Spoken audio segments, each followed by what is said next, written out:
जगत पिता भगवान रामचंद्र जी और जगत जननी जानकी जी को वंदन करते हुए, हनुमान जी महाराज के श्री चरणों में वंदन करते हुए, भगवान कृष्ण के चरणों में, श्री राधा रानी के चरणों में वंदन करते हुए, गोस्वामी तुलसीदास जी महाराज के चरणों में वंदन करते हुए, माँ सरस्वती के, माँ अम्बे के चरणों में वंदन करते हुए, गणेश जी महाराज के श्री चरणों में वंदन करते हुए, परम पूज्य गुरुदेव के चरणों में वंदन करते हुए,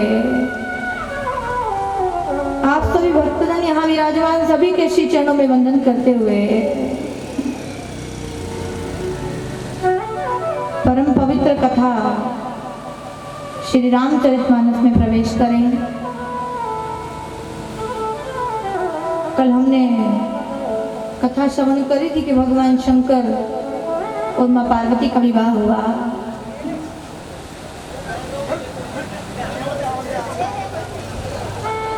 दोनों का विवाह जब धूमधाम से हो गया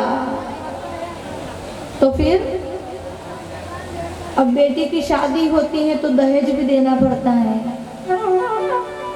मैना देवी ने खूब दहेज दिया और शंकर भगवान को कहने लगी मैना देवी की, हे महादेव, मेरी बेटी की छोटी छोटी गलतियों को माफ करते रहिएगा, इसे अपने आंगन की टहलनी बनाइएगा। और माँ ने पार्वती जी को पतिव्रत धर्म के बारे में बताया। सभी माताओं को विवाह से पहले अपनी बेटियों को पतिव्रत धर्म के बारे में बताना चाहिए। अपने बच्चों को रामचरितमानस पढ़ाओ, अपने बच्चों को गीता पढ़ाओ, ताकि कभी कोर्ट में गीता पर हाथ रखकर कसम खाने की नौबत ना आए। इसलिए गीता पढ़ाओ ताकि कभी कोर्ट में गीता के ऊपर कसम खाने की, गीता जी के ऊपर हाथ रखकर कसम खाने की नौबत ना आए। इसलिए अपने बच्चों को गीता पढ़ाओ, रामचरितमानस पढ़ाओ।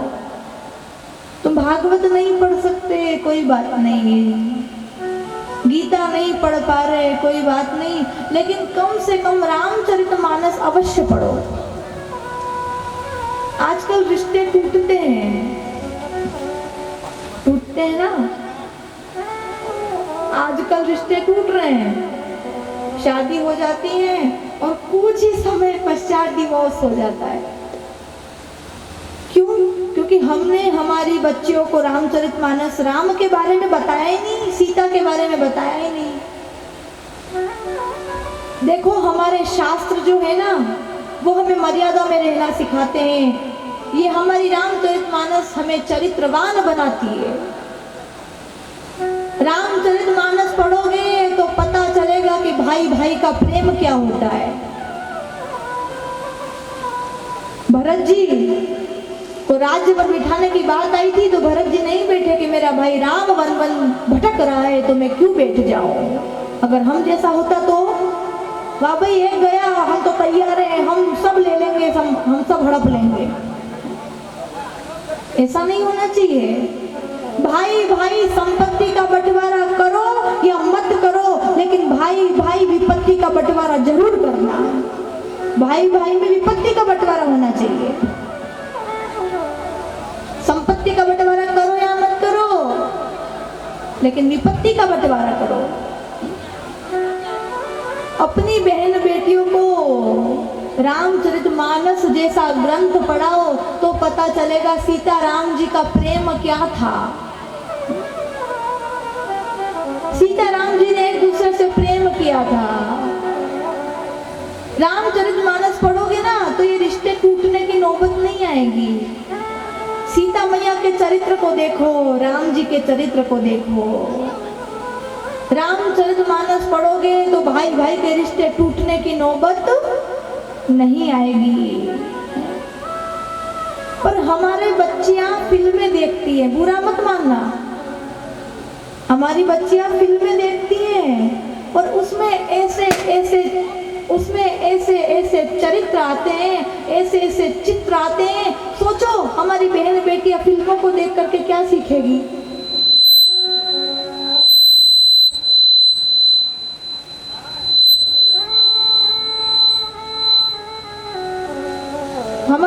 बहन बेटियां फिल्मों को देख करके क्या सीखेगी, जरा विचार करो।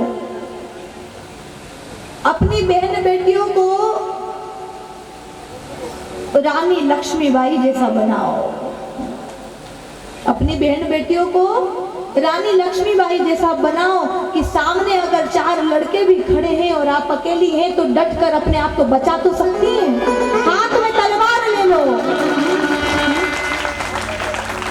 अपनी बहन बेटियों को ये रीले बना रही हैं, रीले बंद करवाओ। वो कहते हैं अपनी बेटी को चांद जैसा मत बनाओ कि सब घूर घूर के देखने लगे, अपनी बेटी को सूरज जैसा बनाओ कि देखने से पहले आंखें जुड़ जाए। बहन बेटियों को रामचरितमानस जैसा ग्रंथ पढ़ाओ। पर इधर आजकल बेटियों को तो छोड़ो, आजकल तो माताएं भी रीले बना रही हैं। बेटियों को तो छोड़ो, आजकल तो बच्चे बड़े बड़े हो गए, शादियां हो गई, उनकी माताएं भी रीले बनाती हैं और काम काज तो बाद में करेगी, पहले देखती कितने लाइक आए।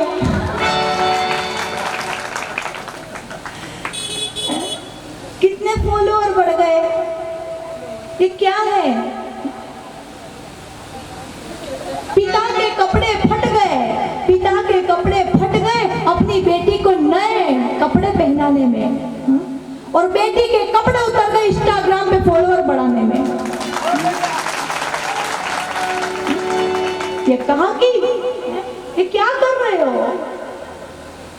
फिल्में देखते हो और घर में हीरोइनों के तुम तस्वीर लगाते हो, चित्र लगाते हो। अगर हमारे कमरे में महाराणा प्रताप का फोटो लगा रहेगा तो हमारा बेटा सुबह उठ के देखेगा कि महाराणा प्रताप है, तो उनकी बुद्धि हमारे बच्चों में आएगी कि महाराणा प्रताप ने ये काम किया था तो हमको भी वो काम करना चाहिए।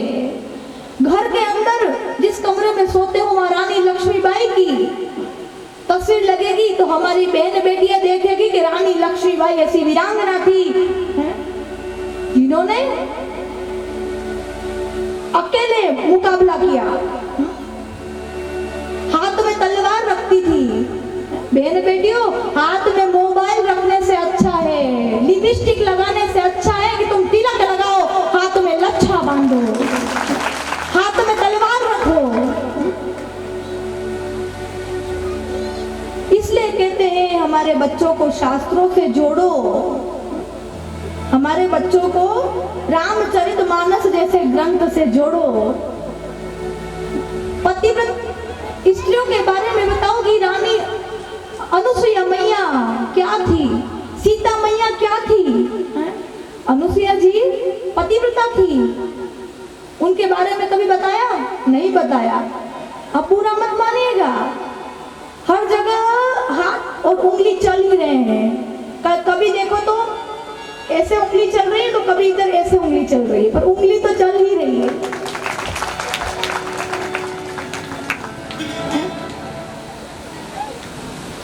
बच्चों को रानी लक्ष्मीबाई की शिक्षा दो, बच्चों को वीर शिवाजी की शिक्षा दो। हमारी बहन बेटियों के जीवन पर क्या असर पड़ता होगा जब वो फिल्में देखती हैं, आज इसके साथ कल उसके साथ, क्या सीखेगी? सीता मैया के बारे में बताना चाहिए ना हमारी बेटियों को, अनुसुईया जी के बारे में बताना चाहिए, सावित्री के बारे में बताना चाहिए, पार्वती जी के बारे में बताना चाहिए। मैं तो कहती हूँ, पर आजकल बच्चे अपने माँ बाप की भी सेवा नहीं करते, अपने बड़े बुजुर्गों से बोलना भी नहीं आता है आजकल के बच्चों को कि किससे किस ढंग से बात करनी है। मैं तो कहती हूँ आपका बच्चा समाज की सेवा करे या न करे, आपका बच्चा राष्ट्र की सेवा करे या न करे, आपका बच्चा भारत माँ की सेवा करे या न करे, लेकिन आपका बच्चा बस माँ बाप की सेवा कर ले तो ये भी बहुत बड़ा काम है। राष्ट्र की सेवा तो बहुत दूर की बात है, देश की सेवा, भारत माँ की सेवा बहुत दूर की बात है। अगर घर में बैठे माँ बाप का ही इज्जत कर ले तो ये भी भारत माँ की सेवा से बहुत ऊंचा काम है। हमारी संस्कृति में हम नवरात्रि के दिनों में कन्याओं का पूजन करते हैं ना। क्या आप कहते हैं हम कन्याओं को देवियां हैं, और हम 9 कन्याओं को पूजन करके उन्हें हम भोजन खिलाते हैं, भोजन बना करके उन्हें जिमाते हैं। क्यों? क्योंकि लड़कियां पूजनीय है, लड़की कन्या